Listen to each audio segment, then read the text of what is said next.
Is there a place and time where logic breaks down and wonderment begins? Could that be somewhere or sometime along an indefinable line between the reasonable and highly unlikely? Makeshift Stories presents a monthly journey into the improbable. Today's story, episode 225, The Great Moon Hoax. Read by Mitchell 2. Opening and closing theme by Matthew Erdman. Somewhere and sometime, a hoax might be an attempt at distraction rather than deceit.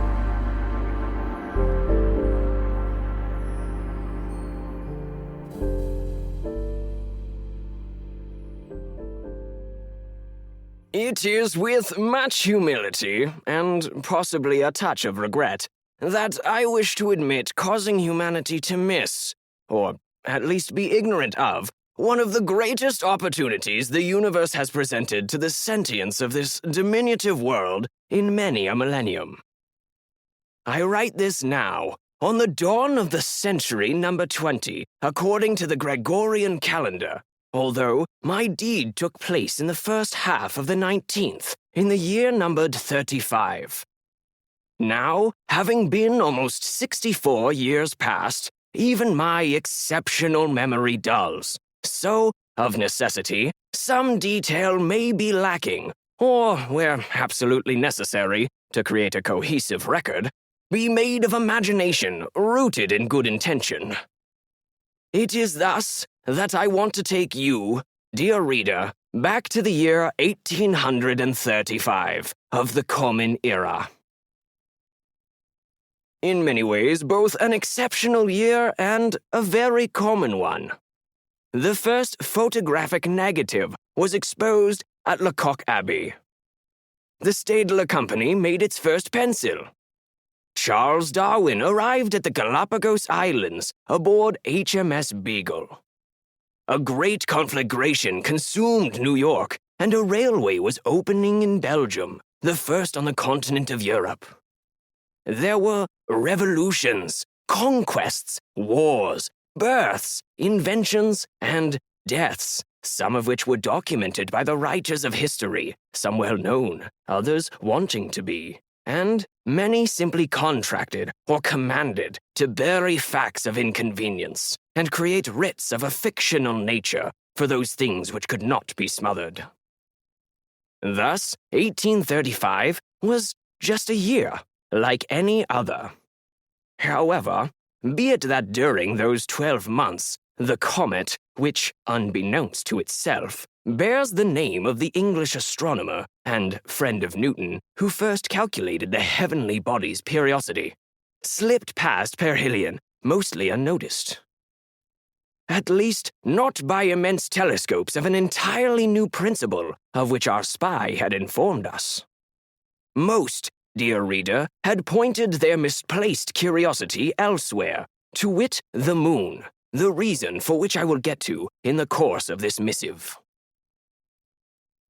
Having accepted this very sortie on the first new moon of 1835, I found few courses of action, so, lest I descend to the depravity of murder, a course of deception lay before me.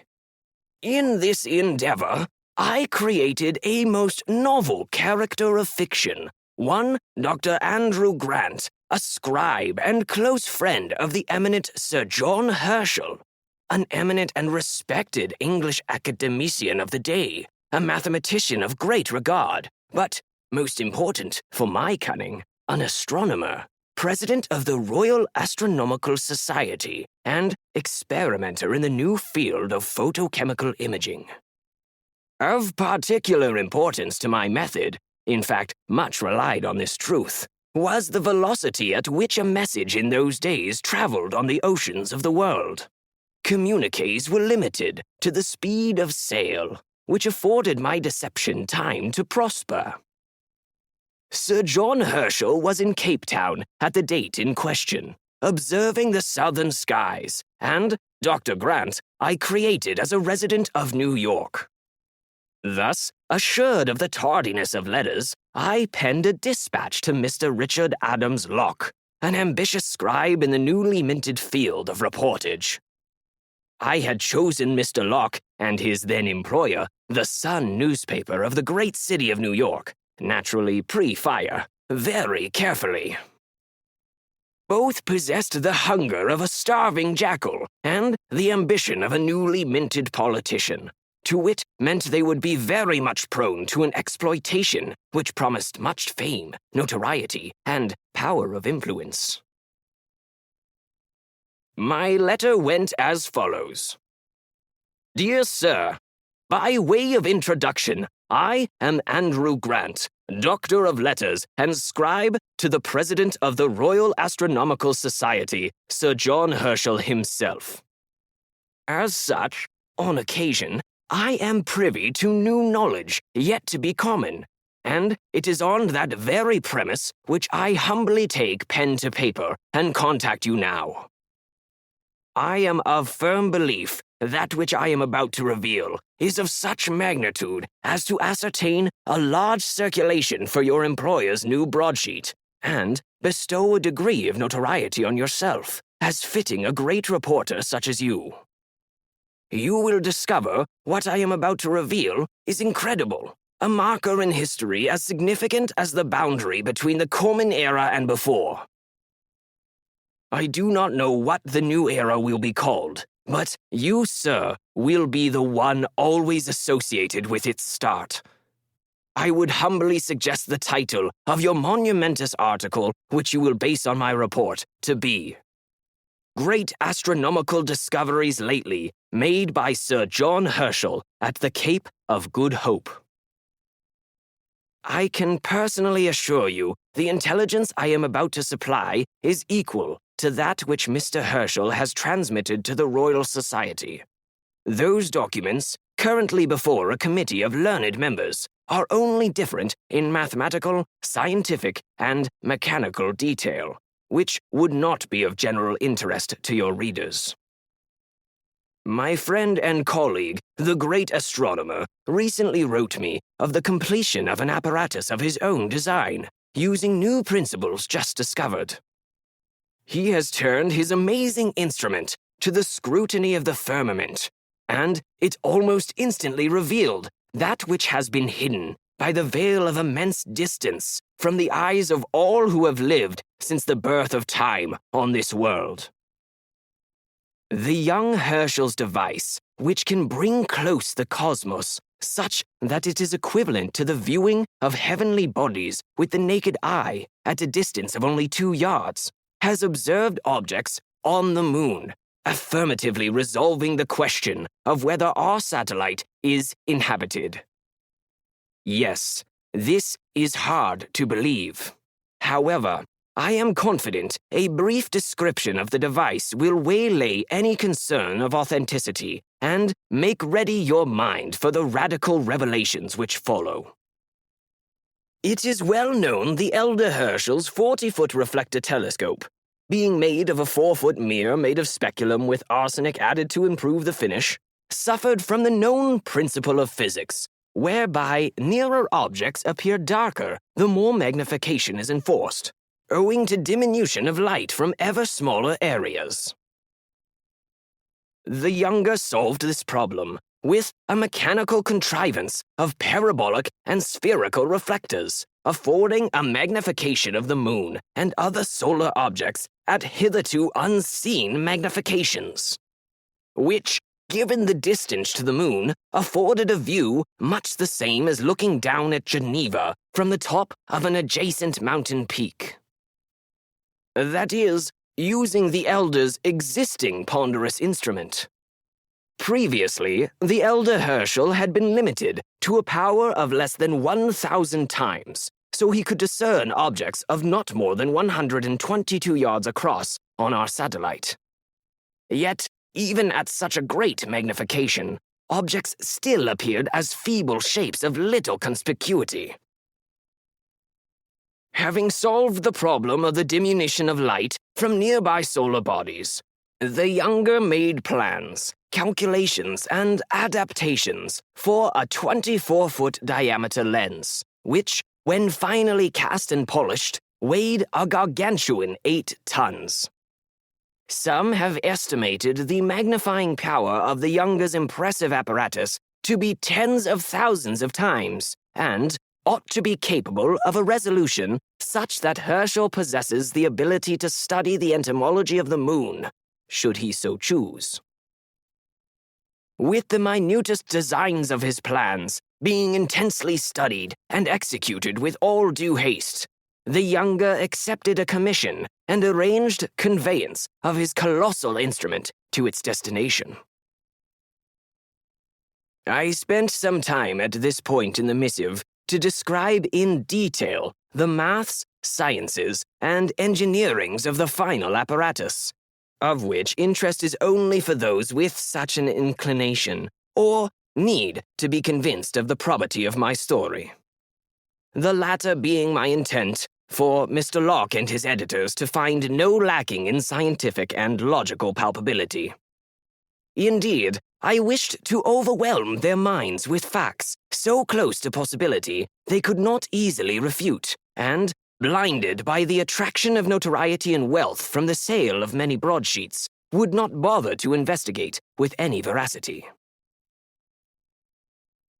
Now, a point of historical fact. The many tendrils of my cunning mendacity succeeded beyond expectation, as evidenced by a simple observation of historical manuscripts from the year 1835. Few make reference to or notation of the passing of the comet, commonly known as Halley. No document, albeit at least one keen eye, which, truth be told, belonged to yours truly, may have borne witness to our departure from the great comet as a splinter of glorious brilliant light at perihelion. Thus, taking advantage of the immense velocities granted by the attraction of the sun, our heavenly conveyance was catapulted out of the solar system, not to return. You, the reader, may have already conjectured my commission did not include passage back to the firmament, and accounts for the eventual need to carefully prepare this humble document, whose intent is to but correct a footnote in your history, which I shall now get back to the business of setting down in words for all prosperity. Having prepared the intellect of my target to accept my diversion, I went on to expound the gravity of the great apocryphal discovery, to which my spurious Dr. Andrew Grant had been enlisted to communicate as follows. Being offered advantageous conditions on the Cape of Good Hope to observe the transit of Mercury across the Sun from the southern hemisphere, for which it would be possible to extract the exact great solar parallax and thus determine the precise distance of all the planets from the Sun, the young Herschel accepted a royal commission. Dr. Herschel soon arrived with a cadre of English mechanics of an unmatched caliber, after an expeditious and uneventful trip. Immediately, work commenced on the erection of a prodigious structure to contain the massive lens, the intensity and scale of which the Cape had never seen before or hence. Shortly thereafter, observation began, subsequent to many tunings and fine adjustments of this most magnificent and rare specimen of philosophical mechanisms. The instrument promptly and rightly fermented the discovery of many new stars and nebulae, which I shall not get into here, as that would constitute a distraction and delay the telling of the grand discovery, which is, after all, the reason for my missive. Dr. Herschel will, at a time of his choosing, catalogue these numerous detections for the Royal Society to ponder. Until the 4th of May, observations were chiefly of distant celestial bodies, and, as I have thoroughly established, many new discoveries were made. At that point, the great astronomer turned his magnificent instrument to Luna herself, newly minted as a full golden orb 2 days prior to her fall. Due to the rapidity of the Earth's diurnal rotation, at such a magnification, being of 495 yards per second, most instruments would only produce a blur unless somehow steadied. However, ingenious mechanisms held the gargantuan telescope in such perfect synchronicity that Herschel could detain any part of Luna's surface in the field of view for any length desired. This facilitated in deep scrutiny of the objects interrogated by the great lens. Almost immediately revealed was a rocky ledge covered partially with a profusion of purple flowers, not so much dissimilar to many herbaceous plants already known here. To wit, excitement overran all manner of engineer and assistant, as such vegetation had decided the question of atmosphere, which, due to the flowers, was certainly similar to our own, and accomplished at supporting organized life and, therefore, fauna. In succession, so furious a dozen scriveners could barely keep up, the field of view drifted over forests of wondrous tree-like plants unseen before, then rivers, valleys, lakes, and many other landforms. You will appreciate these discoveries on their own are of such magnitude as to force a rewrite of all botanical theses to date. But this was just the beginning. At such prodigious magnification, the area which fell upon the field of view was that of 2 ox carts. The resolution, while exquisite, maintained such a great limit on exploration. A whole night of observation yielded an examination of less than 1 city block. Wearied by the prospect of a long continuance, Dr. Herschel reduced the magnification. Consequent to the removal of several magnifying elements, it became immediately apparent he had been crawling, as it were, the highly diversified and maudlin architecture of a garden not entirely unlike the one of Rewsome House in Oxfordshire. And, if truth be told, this garden put William Kent's design to shame. Use of the feeblest magnification possible brought an area of a great metropolis into frame, and toward the left edge a magnificent temple did appear. Based, in part on the color of the stone used, Herschel named this monumental urban construction the Ruby Berg Hall, as one could not imagine it as anything other than a great city-state. I must stop at this point, as we are coming to the climax of this humble correspondence, and point out I have omitted much of the wondrous fauna and flora discovered, which I will describe assiduously in subsequent correspondence, should you and your employer be of the mind to publish such.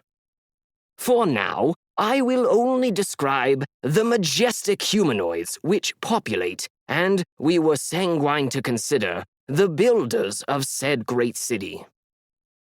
I realize this news is astonishing, even for those of a receptive mind. Herschel first happened on one of these most ethereal creatures, he forthwith scientifically denominated as Vespertilio Homo, or Batman, which, as you will soon discover, is most befitting. From the perspective of 1/2 mile, he was thrilled and astonished to perceive what he thought of as a flock of winged creatures, not thoroughly like birds of any kind. Gliding on great wings, they descended in an even and organized manner with majestic alacrity to the base of the temple, where they stood like human beings, erect, and bore the dignity of intelligent thought. Herschel ordered more lenses inserted, which brought us to a distance of 80 or so yards. At such a close regard, it could be made out that the creatures had a stature of less than 4 feet, and were covered, except for the face, with fine, glossy, golden-brown hair. Their wings appeared made of a thin membrane and folded such that they almost disappeared. Their faces could be said to be human, but nonetheless similar to a large orangutan, however, with significantly more expression of intelligence. They proceeded to walk about their business in a very human-like manner. we watched a small group of these natural aeronauts form to engage in conversation. Through the gesticulation of hand and arms, they were evidenced to be impassioned and emphatic. Thus, it was concluded they were beings of rational thought. Later, this inference was confirmed when one was spotted painting a fresco on the wall, proving they were capable of producing art and other contrivances.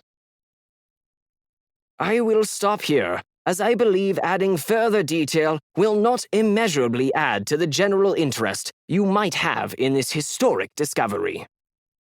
Trusting I have enticed your professional curiosity, I patiently await your reply. Ever yours, Andrew Grant, Doctor of Letters.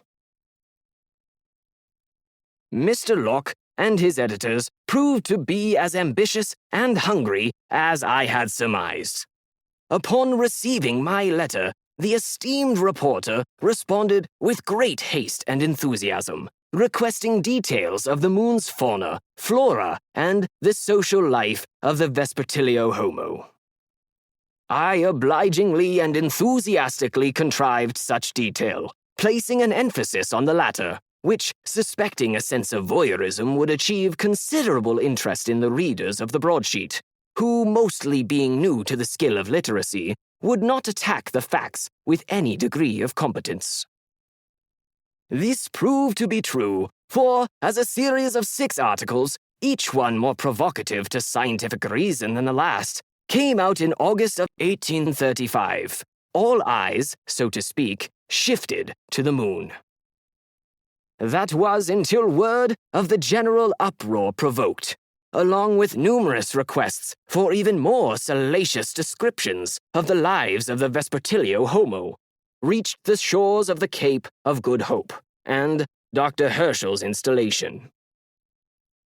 By the time the denial vigorously suggesting the narrative to be fictitious returned, dear reader, our great departure had transpired. However, as is the profundity of belief, many pairs of eyes continued for months, if not to this very day, to seek out the great lunar city of Ruby Berghall. A fire of convenience in December of the year 1835 consumed the offices of the Sun and 500 other buildings in New York, which, owing to misfortune and the thick ice on the Hudson River, deprived the heroic firefighters of effective recourse, got in the way of the hungry flames. The resulting lack of documentation, printed or written by hand, only served to fuel the imaginations of those determined to continue the futile search. My deception, now 65 orbits past, may arise interrogatories in the reader's mind as to the lot of the author. I must admit, my commission had but a single goal, which was admirably achieved. My persistence on this world, the cost of such an immense success. You might ask, why would we desire to slip away into the cold dark unnoticed? In such a case, I pose this to you for your consideration. Why would we travelers, who ply the ether between the bodies of heaven as easily as fieldfares migrate south for the winter, fancy to announce ourselves to a world which believed, and may in certain circles still does, that miasma, a vaporous exhalation of dubious validity, is the cause of cholera, rather than the dumping of sewers into drinking water? However, time hath passed, and I remain, much to my chagrin, the same, forced to take on new personas, so as to avoid suspicion that I may have sipped waters from Ponce de Leon's fabled fountain of restorative powers, secreted away in Florida. Alas, I wait with no great expectation of extraction.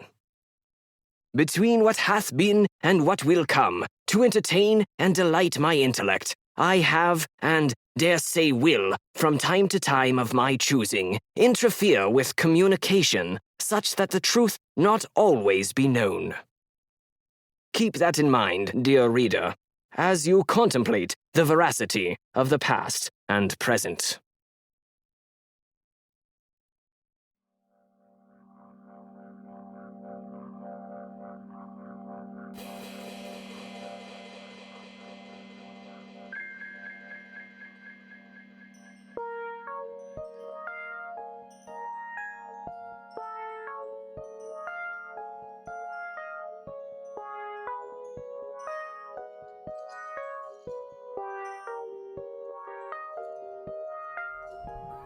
Makeshift Stories is a proud member of the Alberta Podcast Network, locally grown, community supported.